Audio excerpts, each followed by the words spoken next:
신성한 성품 두 번째 시간. 좀 더우시면 에어컨을 시원하게 트셔도 됩니다. 신앙생활에서 지난 시간에 말씀을 나눴는데 믿음이면 충분할 것 같지만 믿음이 전부가 아니라, 믿음이 끝이 아니라, 믿음이 다가 아니라 믿음이 시작이라고 배웠습니다. 그래서 오늘 5절에 보니까 너희가 더욱 힘써 너희 믿음의 덕을, 7절 맨 끝에 보니까 더하라 라고 말씀했어요. 더하라는 것은 무슨 뜻이라고 했죠? 쌓으라, 쌓으라. 그러니까 너희 믿음이 끝이 아니라 믿음이 시작이 되고, 믿음이 종착역이 아니라 믿음이 출발점이 되어 믿음의 덕을 쌓아가라. 베드로 사도는 그렇게 말씀하고 있는 거예요. 믿음이 중요하지만 더욱 힘써 믿음의 덕을 쌓아야 한다는 겁니다. 덕이 없는 믿음은 칼날과도 같다 했습니다. 그래서 덕이 없는 믿음에, 그 믿음만 강해지면 어떤 일이 벌어지냐면 그 믿음을 가지고 칼날과 같이 상대방에게 상처를 입히기도 하고, 그 믿음을 지키기 위하여 누군가에게 아픔을 주고, 때로는 자신의 그 고집스러운 믿음을 지키겠다고 가정을 허무는 분들도 봤고, 교회 공동체와 기관들을 허무는 사람들도 있음을 우리가 보게 되는 거예요. 그래서 믿음이 중요하지만 그 믿음이 덕으로 감싸지고 덕으로 인도함을 받는 믿음이 될 때 비로소 온전한 믿음이라 아름다운 믿음의 결실을 이룰 수 있다고 제가 지난 시간에 말씀을 드렸습니다. 로마서 15장 2절에도 보니까 각 사람 이웃을 기쁘게 하되 선을 이루고 덕을 세우도록 할지니라. 고린도전서 14장에도 보니까 26절에 모든 것을 너희는 덕을 세우기 위하여 하라, 이렇게 말씀하는 겁니다. 그러니까 우리의 믿음이 중요하지만 그 믿음이 덕으로 감싸지고 덕으로 인도함을 받는 우리들의 믿음이 되어야 할 줄로 믿습니다. 자, 그렇다면 덕이란 뭐라고 했습니까? 덕이란 아레테라고 쓰였다고 했는데, 아레테라는 말의 뜻은 착하고 너그럽고 관대하고 선함, 이렇게 된다고 했어요. 그러니까 우리가 덕에 쌓여진 믿음이라는 건 착하고 너그럽고 관대하고 선한 모습에 쌓여진, 착하고 너그럽고 관대하고 선한 모습의 인도함을 받는 믿음이 될 때 비로소 아름다운 믿음이 될 수 있다는 거예요. 자, 알겠어요. 아, 믿음 위에 덕이구나. 알겠어요. 그런데 그 덕스러운 믿음이면 다냐? 오늘 본문에 보니까 덕스러운 믿음이 끝이 아니라고 말씀합니다. 너희가 신성한 성품에 참여하는 자가 되기 위해서는 덕스러운 믿음 위에 이것을 더해야 한다라고 말씀합니다. 자, 그렇다면 덕스러운 믿음 위에 또 뭐가 필요한가? 5절을 한번 같이 읽어보죠. 읽습니다. 시작. 그러므로 너희가 더욱 힘써 너희 믿음의 덕에 지식을 더하라. 아멘. 믿음의 덕을 더하는 것으로 끝날 줄 알았는데 오늘 본문에 보니까 그 덕으로 끝나는 것이 아니라 덕에 지식을 더해야 된다라고 말씀합니다. 쉬운 성경에 보니까 이 구절을 가지고 신성한 성품에 너희가 참여하는 자가 되기 위해서는 믿음만으로는 부족합니다. 믿음의 덕을 쌓아가야 됩니다.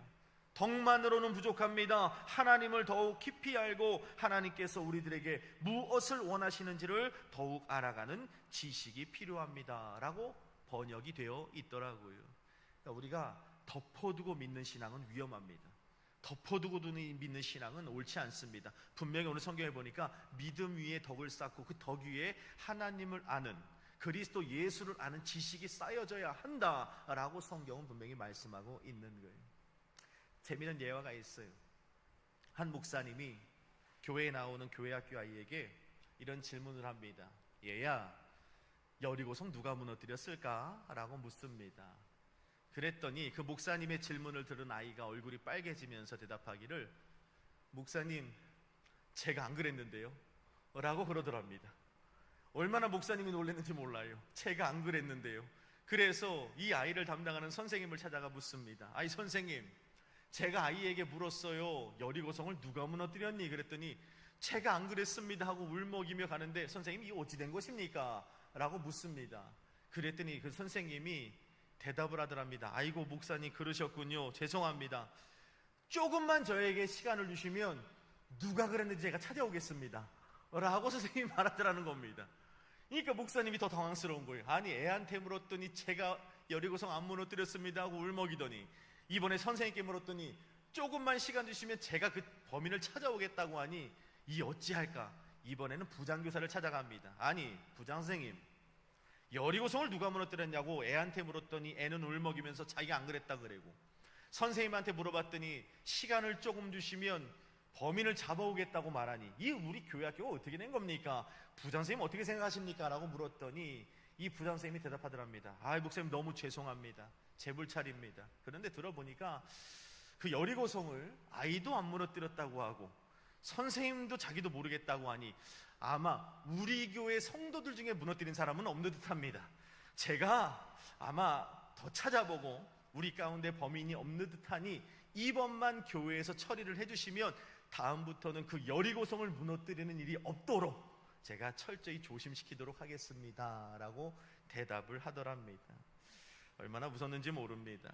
물론 이런 교회와 이런 교회 학교가 어디 있겠습니까마는 성경에 대해 제대로 교육을 하지 않는 현대 교회를 풍자해서 만든 예화가 아닐까 싶은 거죠. 우리들의 신앙은요, 결코 덮어두고 믿는 신앙이 되어서는 안 됩니다. 질문해야 됩니다. 그리고 그 질문에 대한 대답을 안고 살아가는 신앙이 되어야 합니다. 얼마 전에도 이창수 목사님 말씀하실 때 끊임없이 신앙은 질문하는 신앙이 되어야 된다고, 저는 그 말씀에 참 도전을 받았습니다. 덮어두고 믿으래요. 믿습니다 하면 된대요. 아닙니다. 내 신앙에 대해 질문해야 됩니다. 그리고 그 질문에 대한 대답을 얻어야만 나의 신앙이 나만의 신학으로 발전을 하는 거예요. 그리고 그 신학으로 내 신앙을 지켜갈 수 있는 법이란 말입니다.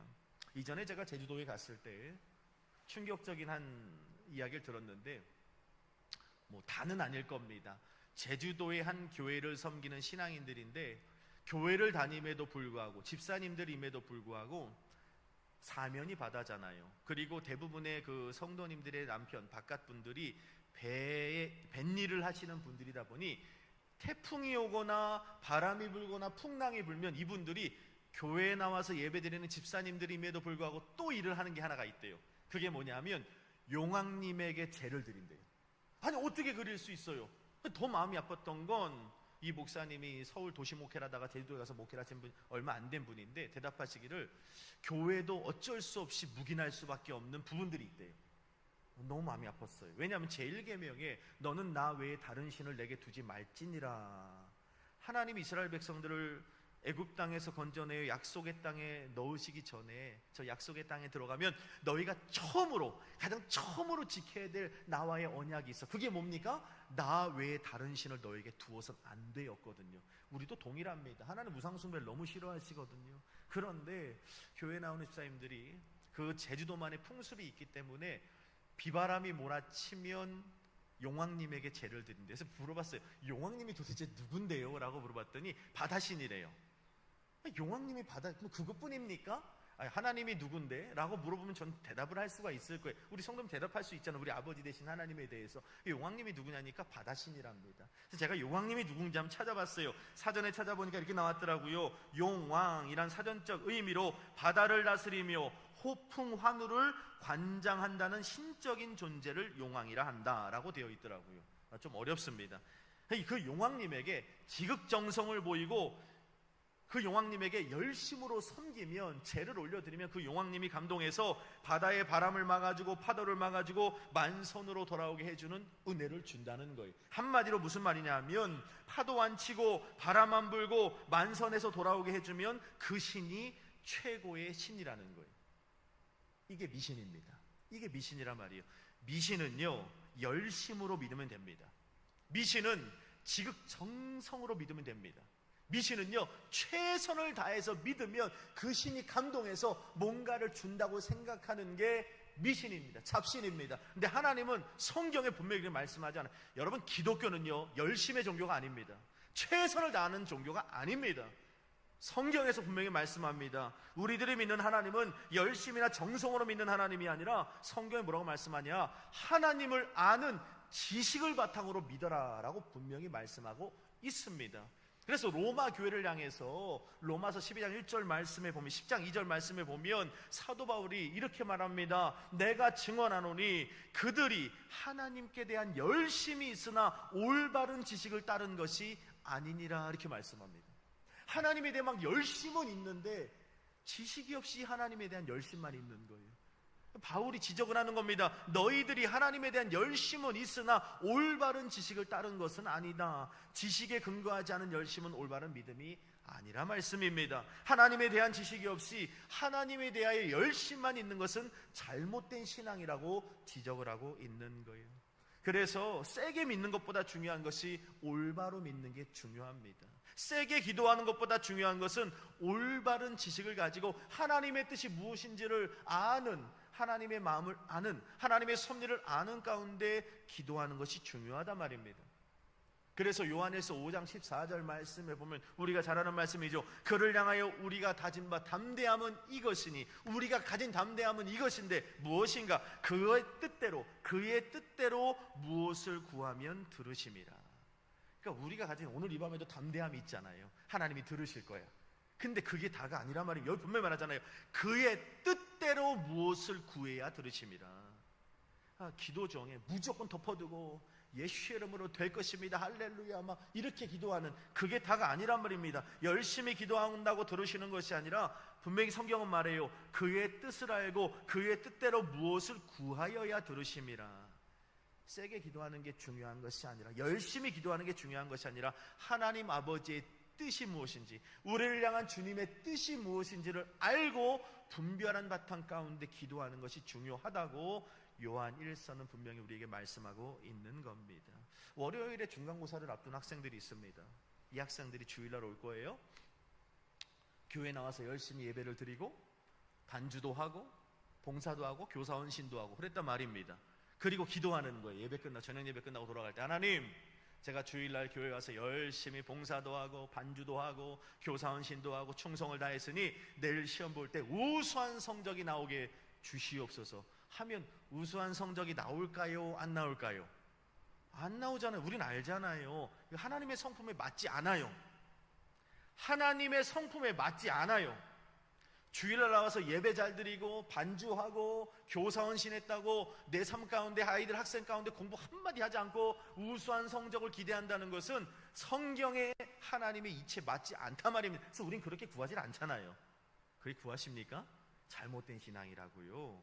우린 하나님의 성품을 알아요. 그래서 그런 요행을 구하지 않아요. 평일에 주일에 나와서 섬기고 헌신하고 시간이 부족할 것 같으면 평일에 1시간 더 자면서 공부를 열심히 해야 되는 거예요. 더 채워가야 되는 겁니다. 그때 하나님의 지혜와 은혜를 주시는 거예요. 주일에 나왔다고 예배드렸다고 봉사하고 헌신했다고 우수한 성적을 내실 하나님은 아니라는 것입니다. 즉 하나님의 뜻을 알고 구해야 기도인 것입니다. 우리나라가 사실 샤머니즘, 어떤 그런 문화가 있잖아요. 그런 샤머니즘 믿던 버릇이 있어서 옛날 좀 어르신들은 그래요. 덮어두고 열심히만 기도하면 된다고 생각하는 그런 분들이 좀 있었습니다. 지성을 드리면 들어줄 것이라고 생각해요. 지성이면 감천이다 라는 말이 있지 않습니까? 그렇게 예수님조차도 샤머니즘처럼 믿습니다. 그러나 제가 서두에도 말씀드린 것처럼 기독교는 정성이 아닙니다. 기독교는 열심으로 되는 종교가 아니란 말입니다. 종교가 아니잖아요. 저는 그렇게 말합니다. 기독교는요, 관계입니다. 관계. 알아야 돼요. 그래서 야다라고 하지 않습니까? 하나님을 체험적으로, 경험적으로 알아가야 돼요. 오늘 이 밤에도 무조건 주시옵소서 이렇게 해결하여 주시옵소서가 아니라, 하나님, 내가 이 문제 앞에 무엇을 구해야 합니까? 이렇게 메워두신 이유가 무엇입니까? 이 결박에서 풀어주지 않으시는 이유가 무엇입니까? 하나님, 해야 할 일은 하게 해주시고 하지 말아야 될 일은 하지 않도록 주님 인도해 주시옵소서. 제가 어떻게 구해야 될까요? 라고 먼저 물어봐야 됩니다. 그렇게 하나님의 마음을 알고 그의 뜻대로 구하면 들으심이라 라고 성경은 말씀하고 있는 거예요. 관계입니다. 이렇게 믿음 위에 덕이 중요하고요, 덕스러운 믿음 위에 하나님을 알고 예수 그리스도를 아는 게 정말 중요한 거예요. 근데 오늘 본문에 보니까 믿음보다 덕의 지식을 더하라 라고 말씀하는데, 사실 오늘 성경을 쓴 이 사도 베드로는 뭔가를 이렇게 알기를 원하고 공부하고 깨달아가는데 노력하는 성품은 아니었잖아요. 그렇죠? 베드로는 갈릴리 기 벳사람으로서 사도행전 4장 말씀에 보면 우리가 강의할 때 배웠지만 베드로는 학문이 없는 범인이라고 말씀합니다. 베드로도 그렇게 알고 있었고 주변에 많은 제자들 뿐만이 아니라 베드로를 아는 사람들은 다 알고 있었어요. 저는 학문이 없는 범인이야. 그러니까 학문이 없는 범인이라는 건 좀 쉽게 말하면 글도 제대로 배우지 못할 정도로 아주 무식한 사람이었다는 겁니다. 그런데 그 베드로가 사도로서의 사역을 감당하면서 어느 순간 깨닫게 되는 것이 한 가지 있었는데, 그것은 신앙생활을 하면서 하나님에 대한 지식, 그리스도 예수에 대한 지식, 그러니까 하나님에 대한 알미, 신앙생활 안에서 얼마나 중요한지를 깨닫게 되었다는 거예요. 그래서 이 베드로 전후서를 보면 베드로가 끊임없이 강조하는 것 중에 하나가 뭐냐 하면 알아야 된다, 알아야 돼. 왜? 베드로는 사실 무식한 사람이었잖아요. 근데 베드로가 신앙생활하며 교회 초대교회 수장으로서 사도로서 사역을 하면서 알아야 되는구나, 하나님에 대해서 좀 알아야 되는구나, 예수 그리스도에서 좀 알아야 되는구나. 그래서 믿음의 덕의 지식이 쌓여야 한다라고 말씀하고 있는 겁니다. 베드로전서 2장 2절에 보니까 이렇게 말씀합니다. 갓난 아기들 같이 순전하고 신령한 자들 사모하라. 이는 그로 말미암아 너희로 구원에 이르도록 자라게 하려 함이라. 그러니까 구원에 이르도록 자라기 위해서 필요한 게 있대요. 뭐죠? 순전하고 신령한 자들 사모하랍니다. 여기서 신령한 자들이라는 게 뭐냐면 하나님의 말씀이에요. 그러니까 너희가 구원에 이르도록 자라기 위해서 뭐가 필요하다는 거예요? 하나님의 말씀이 필요하다는 걸 베드로가 말하고 있는 거예요. 어린아이가 엄마의 젖을 사모하듯이 하나님의 말씀을 사모해야만 너희가 구원에 이르도록 자람을 받을 수 있다라고 베드로 사도가 말하고 있는 겁니다. 뿐만 아니라 베드로서 1장 2절에도 보니까 우리가 읽진 않아서 그 위에 보면 2절 같이 한번 읽어볼까요? 1장 2절 시작. 하나님과 우리 주 예수를 알므로, 아멘. 하나님과 우리 주 예수를 어떻게 해요? 알므로 은혜와 평강이 너희에게 더욱 많을지어다. 여러분, 하나님이 주시는 은혜와 평강을 우리가 더 많이 충만하게 받기 위해서 어떻게 한다고 말씀합니까? 하나님과 주 예수를 더욱더 알아야 된다라고 말씀하는 거예요. 알아야 됩니다. 덮어두고 믿어서는 안 된단 말입니다. 알아야 돼요. 그 다음 절 1절 3절에도 보니까 그의 신기한 능력으로 생명과 경건에 속한 모든 것을 우리에게 주셨으니 이는 자기의 영광과 덕으로서 우리를 부르신 이를 알므로 말미암음이라. 성경은 말씀하잖아요. 우리에게 영혼육으로 필요한 것들을 이미 주셨답니다. 주셨다고 오늘 성경은 분명히 말씀하고 있어요. 그런데 그 주신 것들을 무엇을 통해 주신다고 말씀합니까? 하반절에 보니까 우리를 부르신 이를 알므로 말미암아 주실 수 있다고 말씀하고 있는 거예요. 그러니까 여러분, 하나님에 대해 알아야 됩니다. 베드로가, 이 무식한 베드로가 사역을 하면서 신앙생활하면서 깨닫게 된 거예요. 알아야 되는구나. 알아야 돼. 알아야 2절에 나온 것처럼 알아야만 은혜와 평강을 충만하게 받을 수도 있고, 알아야만 그의 신기한 능력으로 우리의 필요한 모든 것을 주시는 하나님도 경험할 수 있다고 베드로는 말씀하고 있는 겁니다. 우리 신앙도 마찬가지입니다. 처음에는 믿음이면 다다라고 생각하잖아요. 믿으면 다예요. 믿으면.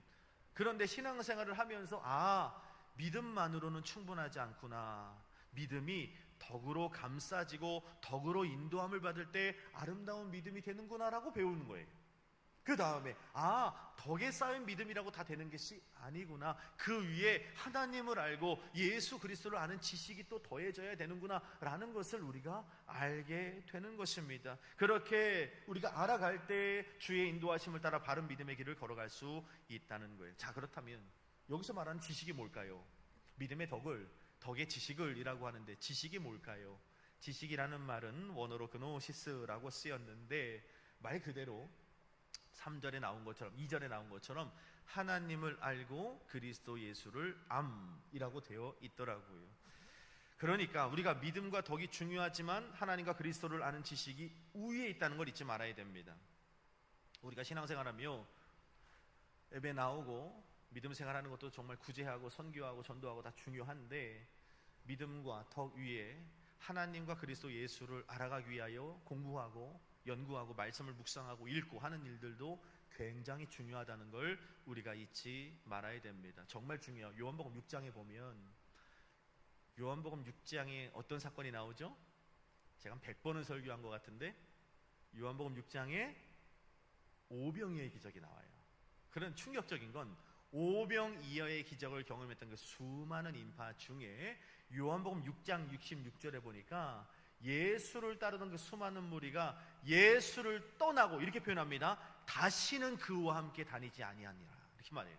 그러니까 예수 오병이의 기적을 보고 막 감동하고 주님을 찬송하고 다윗의 son 예수에 외쳤던 그들이 예수님을 떠나가면서 이렇게 말해요. 다시는 예수를 따라가지 않아요. 너무 충격이죠. 왜 그랬을까요? 왜 떠났죠? 물어보잖아요. 왜 떠났어요? 배고파서 갔나? 왜 떠났어요? 그들이 예수님의 오병이의 기적을 보면서 그들이 원하는 예수의 상이 있었어요. 그래서 그들이 예수를 임금 삼으려 했다고 성경은 말씀합니다. 오병이의 기적을 보니까 딱 우리 임금인 거예요. 딱 우리 임금. 근데 거기서 끝났어야 되는데 임금님이 되면 어떻게 해야 돼요? 이 자신들이 당면한 로마의 압제에서 우리를 빡 자유케 해줘야 돼요. 그리고 날마다 오병이의 기적을 베풀어서 우리의 필요를 채워주시는 그 예수가 되었으면 좋겠는 거예요. 근데 성경에 보니까 예수께서 그들의 바람을 거절하시죠. 임금 되심을 거절하십니다. 그리고 오병이의 기적을 더 이상 베풀지 않으세요. 왜? 예수님이 그러려고 오신 분이 아니거든요. 기적을 원하는데 매 시간마다 막 오병이적 12강주라는 기적만 바라고 왔는데 그럴 생각 없는데 하니까 얘네들이 우리가 생각하는 예수의 상이 아니고 우리가 생각하는 메시아 상이 아니네. 돌아서 가버리는 거예요. 다시는 예수님을 따라가지 않았다고 말하는 겁니다. 왜 그랬을까요? 근본적인 이유가 있는 거예요. 예수님에 대해서 알지 못했기 때문에 그런 거예요. 덮어두고 무조건 따라가는 거예요. 왜? 기적을 베풀어 주니까. 이런 신앙인들이 참 많았거든요. 참 많았어요. 눈에 보여지는 신앙. 막 금리빨로 변하고, 저도 옛날에 훈련 받으러 가보면 별일이 다 있어요. 금가루가 떨어진다고 하고. 모르겠습니다. 아쉬운 부분들이 참 많아요. 그런데 이만희도 그렇고 요즘에 보니까 정명석 JMS도 그렇고 요 안산홍이도 막 뭐가 떨어진다고 그러고 눈에 보여지는 그런 일들을 똑같이 하더라고요. 너무 그러니까 헷갈려 하는 거예요. 교회를 알지 못하는 사람들은 어디가 교회인지 헷갈려 하는 거예요. 저들은 예수님에 대한 연구가 없었어요. 예수님이 이 땅에 왜 오셨는지, 왜 자신들 앞에 서 계신지, 왜 오병이어의 기적을 베푸시는 것인지, 왜 임금됨을 거절하시는 것인지, 왜 로마의 압제에서 자신들을 구원해 주시지 않으시는 것인지, 왜 십자가에 달리시는 것인지, 왜 3일 만에 부활하셨고 승천하신 것인지, 왜 오셔야 될지 궁금하지 하지 않았어요. 그냥 눈에 보여지는 것을 쫓아다녔단 말입니다. 그러니까 결국 어떻게 돼요? 자신들이 생각하는 예수가 아니니까 떠나는 거예요. 그리고 다시는 안 돌아와요. 신앙생활도 똑같아요. 하나님에 대해서, 예수 그리스도에 대해서, 지금도 우리 함께 계시는 성령 하나님에 대해서는 완벽한 이해가 없으면요 실족합니다. 흔들림에 넘어지게 돼 있고요. 왜? 내가 생각하는 예수가 아니, 내가 생각하는 교회가 아니거든요. 내가 생각하는 신앙생활이 아니거든요. 떠나는 거예요. 제가 이번에도 명절 첫날 굉장히 속이 상했는데 한 아이에게 유튜브 링크를 받았어요. 고등학교 2학년짜리가 보냈는데 거기 보니까 질문인 거죠. 목사님, 국민일보인가요? 아주 큰 기독교 방송에서 다뤘더라고요. 그러니까 메이저 기독교 방송이니까 그냥 대충 다룬 건 아니에요. 오래 연구하고 자료를 수집해서 올린, 왜 사람들이 교회를 떠날까라는 그런 유튜브였어요. 방송으로 나왔더라고요. 보니까 10대를 말하는 게 아니에요. 20대, 30대, 40대 초반까지 왜 교회를 떠나는가 6가지 이유에 대해서 말했는데 공감은 할 수 있어요. 참 마음이 아픈 게, 제가 누누이 캠프 때도 이야기하는 게 뭐냐면, 교회가 하나님 없이, 복음이 없고 예수가 없으면 떠나도 된다고 좀 말합니다. 우리 교회는 예수가 없어요. 하나님 없으면 떠나야 돼요. 왜? 안 떠나면 하나님을 떠날 수가 있기 때문에 떠나야 됩니다. 근데 6가지 이유를 제가 다 듣는데 너무 아픈 건, 교회 안에 예수가 없고 복음이 없고 하나님이 없다는 게 아니라 다 사람 때문에 떠나는 거예요. 사람 때문에. 교회 안에 있는 사람들 때문에 갈등하고, 교회 안의 모습과 교회 밖의 모습이 너무 달라서 교회에 있을 수가 없대요. 그리고 이제 목회자들이나 교역자들에 대한 모습들도 있었고, 그러니까 이미 떠나려고 마음먹으니까 이유가 수만 가지가 되죠. 근데 그 중에 6가지를 얘기를 하는데 다 인간관계의 문제인 거라. 인간관계의 문제. 자신들이 생각하는 예수의 상이 있는 거예요. 자신이 생각하는 하나님은 딱 이러셔야 돼요. 임금이 되셔서 압제에서 풀어주고 맨날 오병이어의 기적을 딱 보여줘야 돼. 이러면 나의 하나님이 되실 자격이 있는 거고, 그게 안 채워지니까 떠나는 거예요. 너무 마음이 아픈 거죠. 여러분, 제가 엊그저께도 한 목사님 그 모임에서 제가 제일 막내인데 발언을 하래요. 별로 생각 없는데 해보래요. 그래서 저는 다음 세대를 하니까 제가 얘기를 했어요. 왜 떠날까요? 대안이 있냐? 대안은 없어요. 대안은 주님의 뵙게 대안은 없습니다. 근데 잘 기억하셔야 돼요. 한국교회의 진짜 문제는 지금이 문제가 아닙니다. 제가 이 얘기를 했더니 아무도 동의를 안 하셔서 마음이 아팠는데, 지금 우리 아이들만 봐도 일주일에 한 번 교회 오잖아요. 주일날 와서 1시간?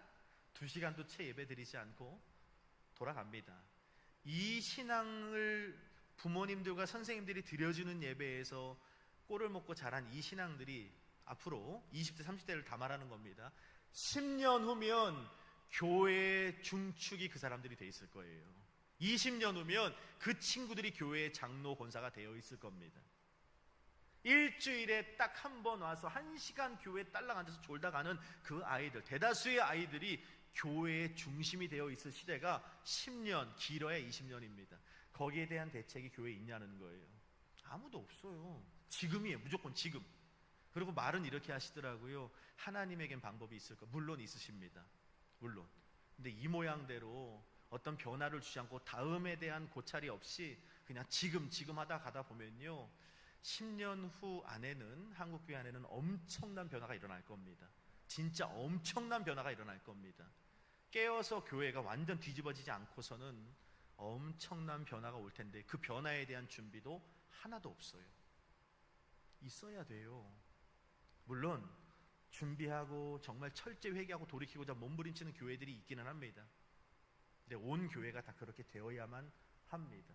그 아이들이, 지금 20대, 30대들이 앞으로 10년, 20년 후면 우리와 같이 이 자리를 지켜줘야 되는데 과연 지키겠냐는 거예요. 아무런 대책이 없어요. 그러니까 교회를 떠나거든요. 너무 마음이 아픈 겁니다. 예수님이 떠난 그들을 보시고 묻습니다. 12제자에게 2만 명이 넘는 사람들이 모여있다가 다 떠나고 12명 남았어요. 예수님조차도. 예수님 물어봐요. 이렇게 물어보시죠. 6장 67절에 너희도 가려느냐? 너희도 가려느냐? 물어볼게요. 12제자가 우리도 가겠습니다 하고 갔어요? 아니면 그 자리에 있었어요? 그렇죠. 그 자리를 지켰어요. 뭐라고 하죠? 생명의 말씀이 여기 있는데 우리가 어디로 갑니까? 요한복음 6장 39절 이후의 말씀에 보면 베드로가 대답을 하면서, 베드로뿐만이 아니라 12제자는 예수님이 누구신지를 알고 있었어요. 예수님이 이 땅에 왜 오셨고, 물론 그들도 무지했지만 그래도 예수님이 이 땅에 오신 이유, 왜 예수에 대해서 그들은 배웠잖아요. 함께 머물면서 예수가 오늘 이 오병이어의 기적을 왜 베푸셨고, 앞으로 십자가에 달리시고 3일 만에 부활하시고 승천하시고 알고 있었거든요. 그런데 알고 있으니 12명의 제자들은 예수님을 떠나지 않아요. 흔들리지 않아요. 실족하지 않아요. 알지 못하는 제자들이 다 떠나버린 겁니다. 하나님 알아야 됩니다. 알아야 흔들리지 않아요. 내 눈앞에 오병의 기적이 베풀어지지 않아도, 내가 원하는 임금 되어주지 않아도, 로마의 압제로부터 나를 풀어주지 않으셔도 떠나지 않아요. 왜? 하나님을 아니까, 예수 그리스도를 아니까, 성령님을 아니까 말입니다. 제대로 하나님에 대한 이해가 없으니까 맨날 흔들리고 갈등하고 실망하고 시험에 들고 좌절하고 교회 떠난다 소리만 하는 겁니다. 예수님을 떠난 무리들과 같이 내가 그리고 있는, 내가 예상하는 하나님의 그 그림을 버려야만 합니다. 호세아 6장 6절에 보니까 이런 말씀이 있습니다. 나는 인애를 원하고 제사를 원하지 아니하며 번제보다 하나님 아는 것을 원하노라. 하나님 말씀하잖아요. 이 제사를 원하지 않아, 기름진 번제 원하지 않아. 그보다 더 하나님 아는 것을 원하노라. 4장 4절에는 이렇게 말씀합니다. 내 백성이 지식이 없으므로 망하는도다. 하나님 백성은요, 다른 것으로 망하는 게 아닙니다. 하나님을 아는 지식이 없기 때문에 망하는 게 하나님 백성들입니다. 누구는 돈이 없어서 망합니다, 실력이 없어서, 능력이 없어서 망합니다라고 하는데, 성경에 말씀하는 거예요. 너희가 하나님을 아는 지식이 없으므로 망하는도다. 알아가야 됩니다. 하나님 아는 거 정말 중요합니다. 베드로는 하나님을 아는 지식이 믿음과 덕이 우리의 삶을 올바른 길로 인도할 것이라고 말합니다. 그래서 8절 이후인가요? 여기 말씀해 보니까 지식을 더하면 주 예수 그리스도를 알기에 게을르지 않게 되고 열매 없는 자가 되지 않는다라고 말씀하잖아요. 할렐루야. 그러니까 우리가 하나님을 알아가야 될 줄로 믿습니다. 여러분 물어볼게요. 신앙인으로 살아가며 하나님에 대해 무관심하진 않았습니까? 예수님에 대해, 성령님에 대해 무관심하지 않았냐 말입니다. 믿음과 덕만 강조하고 주님을 아는 일에 너무 게을르지 않았는지 돌아봅니다. 하나님은 오늘도 말씀합니다. 제사와 번제보다 나를 아는 너희들이 되었으면 좋겠다. 오늘 이 밤에 기도했으면 좋겠어요. 예수도 알길 원합니다. 무조건 주시옵소서는 아니에요. 그런 신앙이 아닙니다. 아까 서두에도 말씀드린 것처럼 그의 뜻대로 구하여야 들으십니다. 오늘 물어보세요. 여러분 당면한 기도의 제목들, 자 오늘 이 밤에 꺼집어내십시오. 그리고 왜 이렇게 묶어두시는지, 왜 풀어주지 않으시는지, 왜 하나님께서 이 고난 가운데 날 처하게 하셨는지 한번 질문해 보시고 주님의 뜻대로 한번 구해보세요. 주님의 뜻을 이루소서. 그러면 하나님께서 오늘 이 밤에 들으십니다. 응답하시는 이 밤 될 줄로 믿습니다. 하나님을 더욱더 알아가는 우리 되게 하여 주옵소서. 하나님의 성품과 그분의 뜻을 따라 구하는 올바른 신앙 되게 하옵소서. 무조건 지극정성이 아니라 하나님을 아는 우리 되게 하여 주옵소서. 여러분 가지고 나온 기도의 제목을 두고 453장 우리 찬송 드리고 우리 합심으로 말씀을 기억하면서 여러분 가지고 나온 기도의 제목들을 두고 오늘 이 밤에 간절히 합심으로 기도했으면 좋겠어요. 그 기도 제목에 응답해 주실 줄로 믿습니다.